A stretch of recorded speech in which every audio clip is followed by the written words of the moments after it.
échange, on cherche encore, la science avance, le temps s'écoule, la science éclaire, chaque modèle devient plus clair.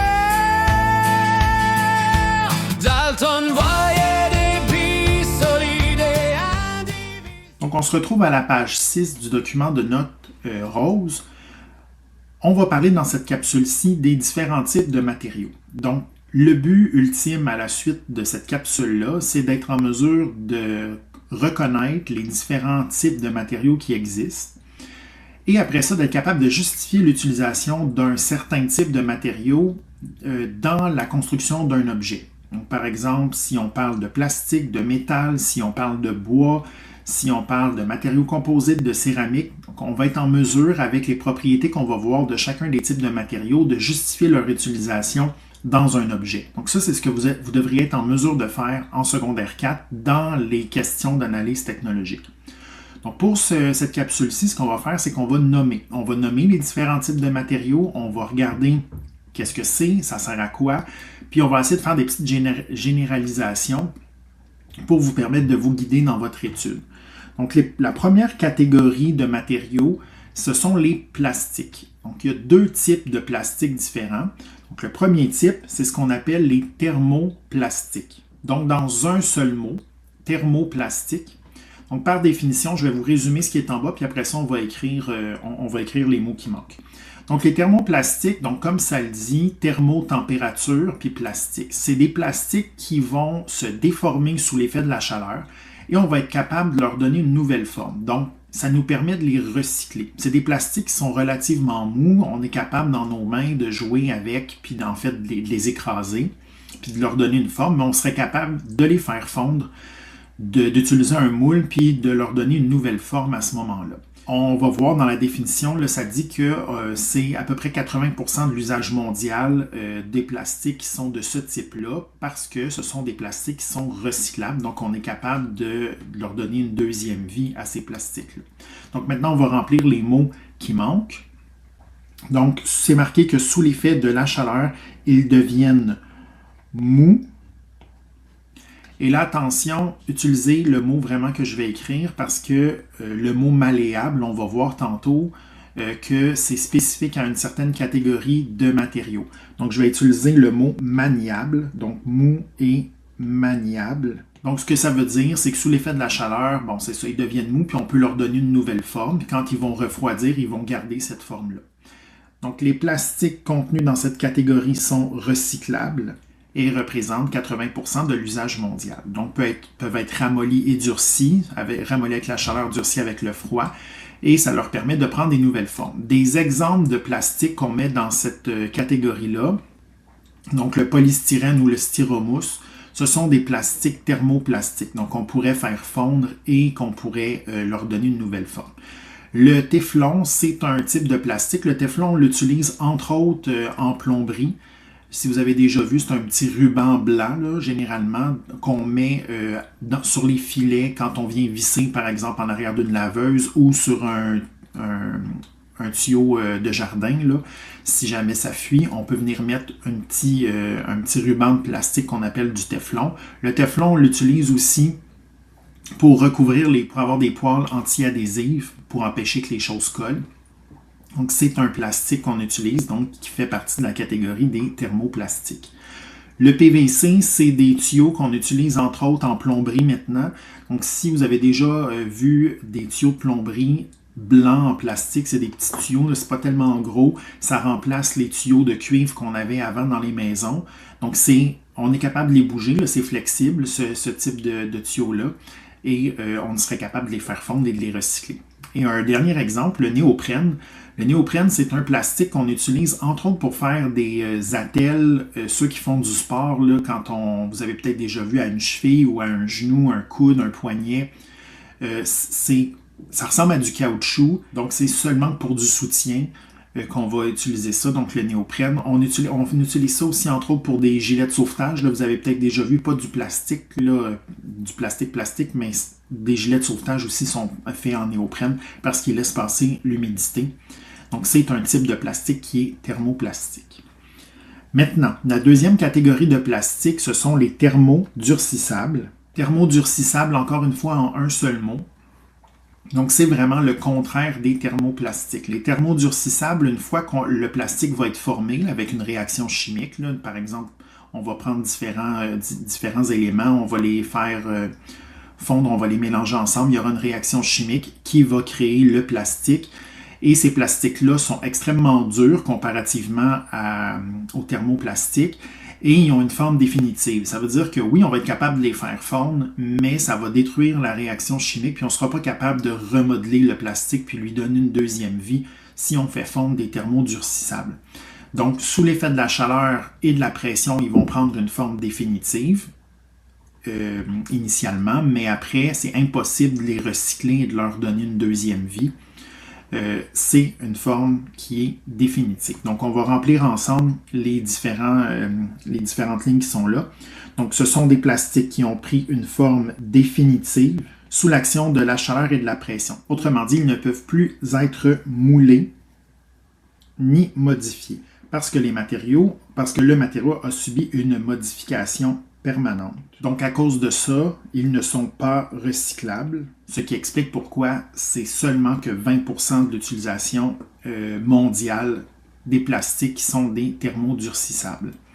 Donc, des exemples de ça dans la vie de tous les jours, vous avez probablement déjà joué avec des blocs Lego. Donc, les blocs Lego, c'est du plastique qui est extrêmement dur. Vous avez déjà pilé là-dessus, vous avez vu que c'est probablement vous qui avez eu mal et pas le petit bloc Lego. Donc ça, c'est du thermodurcissable.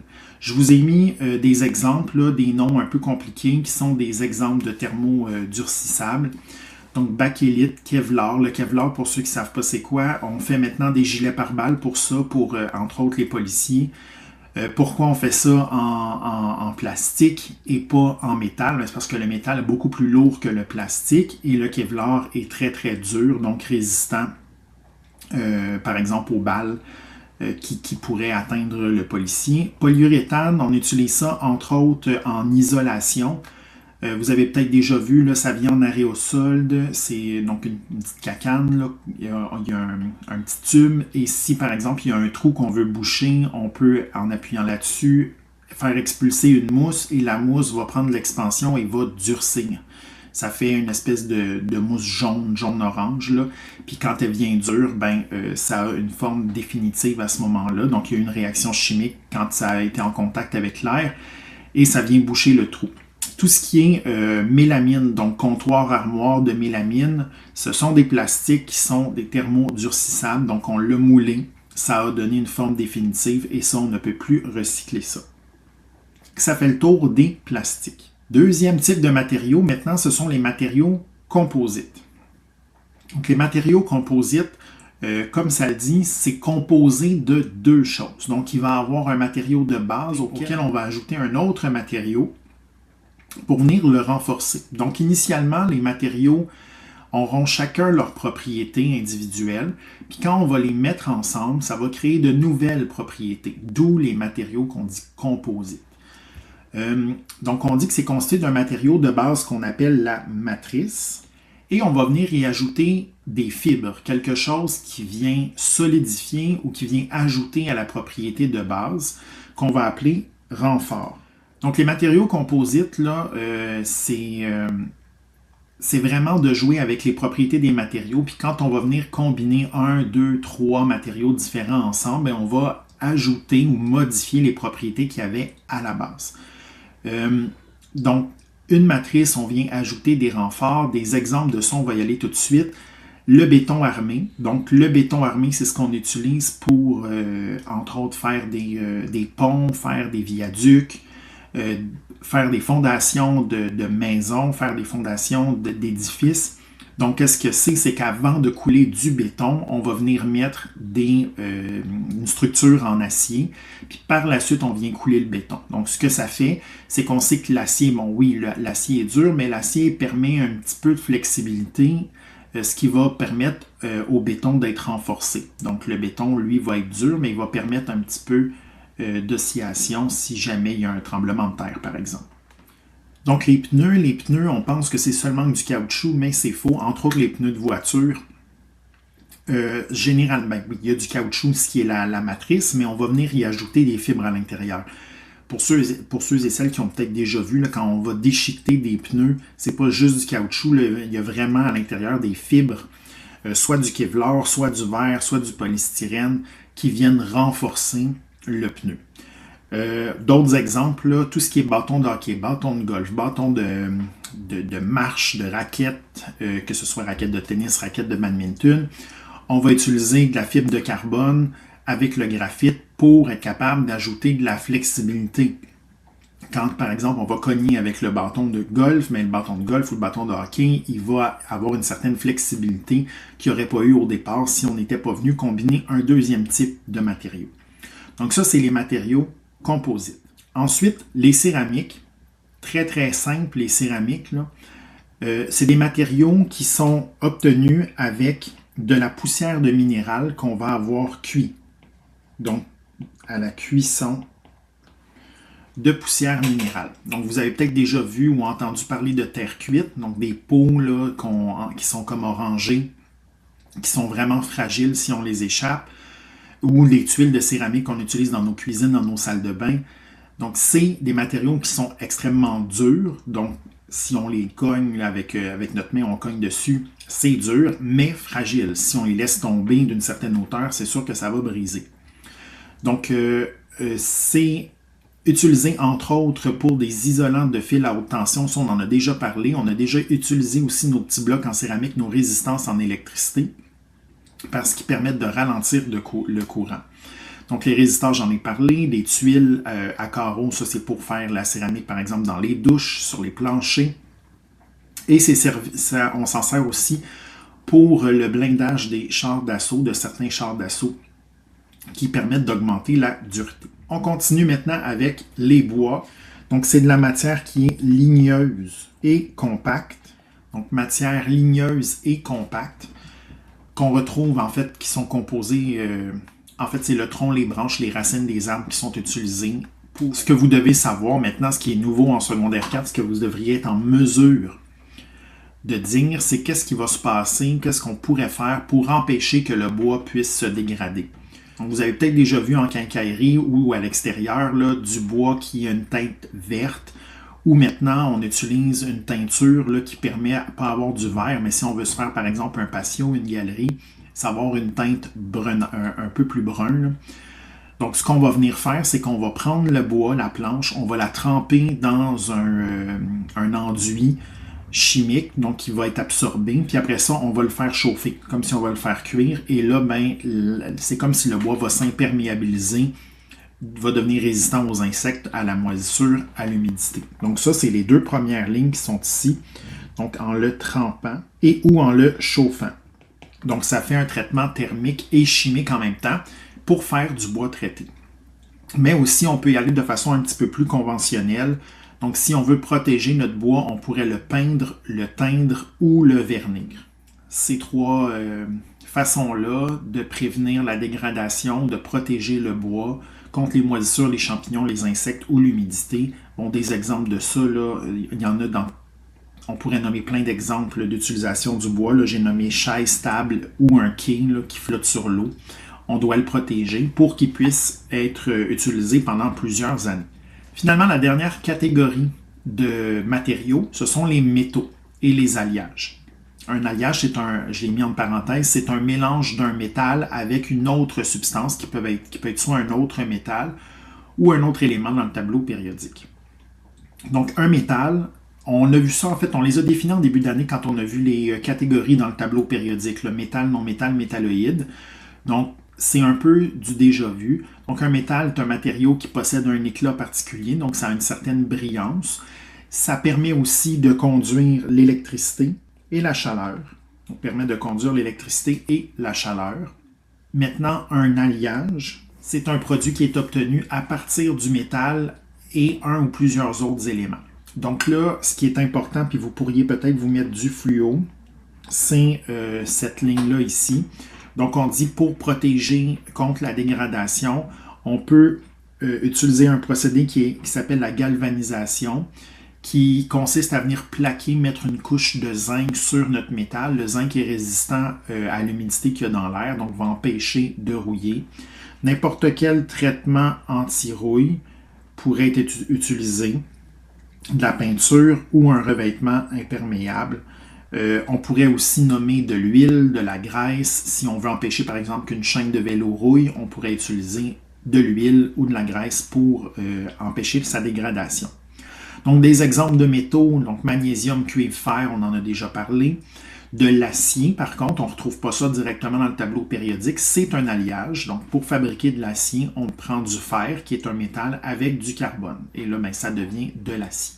De l'acier inoxydable, c'est là qu'on est venu traiter avec du zinc, par exemple, pour venir le plaquer, pour empêcher qu'il y ait une dégradation avec l'oxygène qu'il y a dans l'air. Donc ça fait le tour des différents types de matériaux qui existent. Maintenant, ce que je vais faire, c'est que je vais venir vous ajouter des petites étoiles à côté. Je vais repartir du début, puis on va venir se mettre des petites étoiles à côté des matériaux qui sont les plus susceptibles d'être questionnés dans les évaluations au ministère. Donc, il y en a là-dedans qui sont nouveaux pour vous et qui risquent d'être questionnés plus que d'autres. Donc, on va prendre le temps de venir se mettre ça en fluo. Donc, les plastiques, ça c'est nouveau, c'est probablement sûr et certain que ça va être questionné au ministère. Il faut savoir la différence entre thermoplastique et thermodurcissable, puis justifier l'utilisation du plastique. Donc, pourquoi est-ce que c'est préférable d'avoir du thermoplastique ou pourquoi c'est préférable d'avoir des thermodurcissables. Matériaux composites, même si c'est nouveau, c'est quasiment sûr que c'est pas questionné au ministère. Habituellement, j'ai jamais vu ça dans les 12 dernières années. Moi, dans mon examen, ça peut être questionné, mais le ministère, c'est pas un matériau qui est souvent questionné. Les céramiques, par contre, oui. Les céramiques, pour vous, c'est nouveau en 4e secondaire. On les a utilisés en électricité, dans les petits résistors, donc ça pourrait être questionné au ministère. Donc, on pourrait vous demander pourquoi on utilise la céramique dans un circuit électrique, par exemple, et que là, vous pourriez nommer que ça permet d'isoler ou de ralentir le courant électrique. Les bois, très rarement questionnés au ministère, pour moi, c'est du gros bon sens. Par contre, ça peut être questionné dans notre examen de techno qui va s'en venir éventuellement. Les métaux, ça, je peux vous le mettre en fluo. Donc, les métaux, pourquoi? Parce que ça fait référence au tableau périodique. Catégorie métal, non-métal, métalloïde.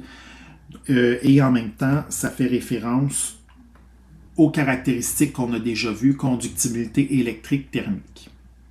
Donc ça fait le tour maintenant là, de la capsule sur les matériaux. Le passé, les idées changent, on cherche encore, la science avance, le temps s'écoule, la science éclaire, chaque modèle devient plus clair. Dalton voit